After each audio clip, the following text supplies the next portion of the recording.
ই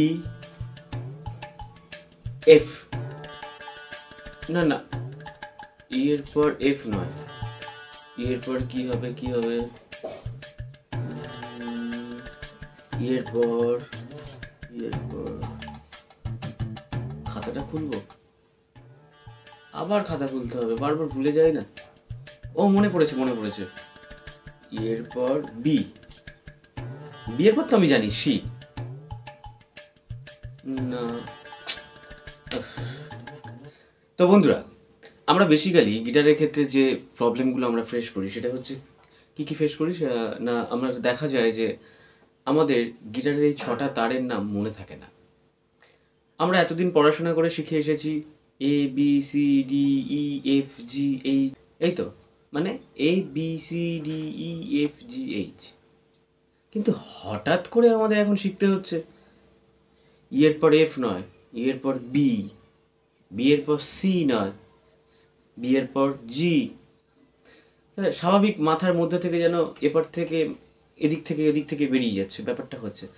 তো 6টা স্ট্রিংয়ের নাম মনে রাখার সহজ পদ্ধতি আজকের এই ভিডিওতে তোমাদের দেখাবো। একদম সহজ পদ্ধতি, তোমরা জীবনে চাইলেও ভুলবে না, চাইলেও ভুলবে না। 6 নম্বর স্ট্রিংটাকে আমরা কি বলি? ই। 1 নম্বর স্ট্রিংটার নামও ই। 1 নম্বর স্ট্রিংটা মানে যে স্ট্রিংটা একদম খাওয়া দাওয়া করে না, দুর্বল, রোগা পাতলা, তাকে আমরা ই বলছি। আর যে স্ট্রিংটা সব থেকে মোটা সোটা, শুধু খায় দায় আর ঘুমায়, সেটাকেও আমরা ই বলছি। তাহলে বাদ বাকি স্ট্রিংগুলোর নাম মনে রাখবো কি করে? সিম্পল, ই ই এই দুটোর নাম মনে রেখো, সরু ই, মোটা ই।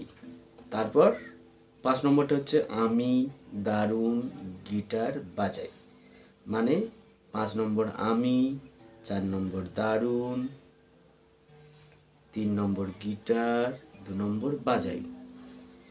মানে আমি মানে এ তে আমি, ডি তে দারুণ, জি তে গিটার, বি তে বাজাই, তারপর ই, তারপর ই মানে এদিক থেকে ধরলে E B G D A ই, একই ব্যাপার। এটা মনে রাখার সহজ পদ্ধতি।